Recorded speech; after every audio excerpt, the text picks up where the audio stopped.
क्या आपने कभी सोचा है कि एक ही इंसान की जिंदगी में चार चार औरतें क्यों आईं और हर बार वही कहानी क्यों दोहराई गई? क्या सच में सारी औरतें गलत थीं और सिर्फ पवन सिंह ही सही थे? दोस्तों, आज हम इसी सवाल का जवाब खोजेंगे। मामला अगर सिर्फ ज्योति सिंह और पवन सिंह के बीच का होता तो एक पल के लिए ज्योति सिंह को गलत कहा जा सकता था, लेकिन मामला इससे पहले पवन सिंह और अक्षरा सिंह के बीच का भी तो रहा है। उससे भी पहले जाइएगा तो मामला पवन सिंह और नीलम देवी के बीच का भी नजर आएगा, और उससे भी अगर पहले जाइएगा तो मामला पवन सिंह और रीना रानी के बीच का भी आपको नजर आएगा। तो क्या ये सारी औरतें गलत हैं और पवन सिंह इकलौते सही इंसान हैं?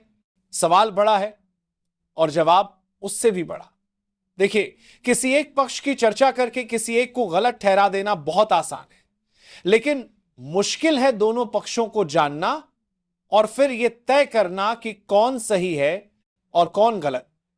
इस वीडियो में हम दोनों पक्षों को रखेंगे, पवन सिंह की भी गलती बताएंगे और ज्योति सिंह ने क्या गलत किया उसकी भी चर्चा करेंगे।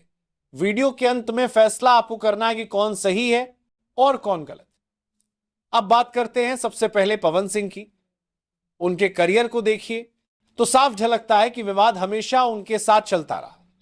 सबसे पहले नाम जुड़ता है रीना रानी के साथ। कई आर्टिकल्स में पढ़ा गया कि उन्हें पवन सिंह की पहली पत्नी बताया गया। विवाद हुआ, सेटलमेंट हुआ और कहा गया कि मुंबई में फ्लैट देकर मामला खत्म किया गया। हालांकि इसकी पुष्टि हम नहीं करते। फिर नाम आता है नीलम देवी का अरेंज मैरिज, धूमधाम से शादी, लेकिन कुछ ही महीनों में उनकी मौत हो जाती है। कहा गया कि पवन सिंह की हरकतों की वजह से ऐसा हुआ, हालांकि यह सस्पेंस बना रहा।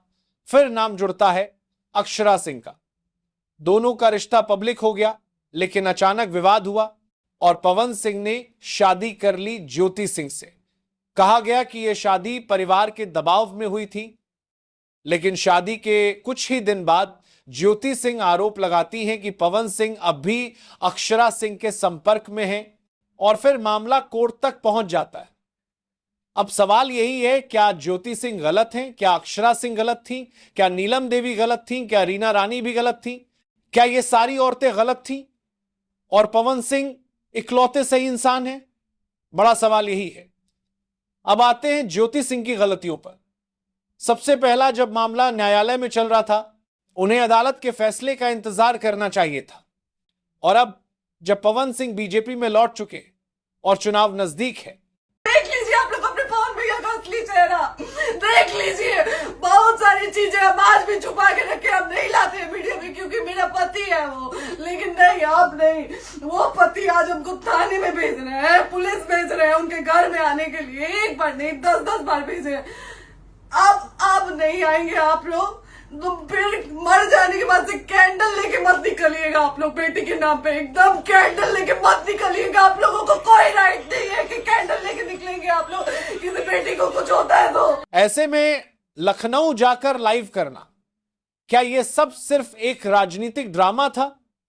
अगर दिल से सुलह करनी होती तो वो चुनाव के बाद भी कर सकती थी, लेकिन उन्होंने वही वक्त चुना जब पवन सिंह का नाम ट्रेंड में था, और शायद इसी वजह से वो अपने मकसद में कामयाब भी हो गई, क्योंकि आज पूरे देश में पवन सिंह की आलोचना हो रही है। अब सच्चाई यही है कि गलती दोनों से हुई है। एक की गलती ग्लैमरस है और दूसरे की भावनात्मक। लेकिन सबसे बड़ा सवाल अब भी यही है, अमित शाह और उपेंद्र कुशवाहा जैसे नेताओं की गलती माफ कर सकते हैं तो अपनी पत्नी की क्यों नहीं? अब फैसला आपके हाथ में है। कमेंट करके बताइए कि इस पूरे मामले में सबसे बड़ी गलती किसकी है। वीडियो को शेयर करिए ताकि दोनों पक्षों की सच्चाई लोगों तक पहुंचे। बहुत धन्यवाद। जय हिंद।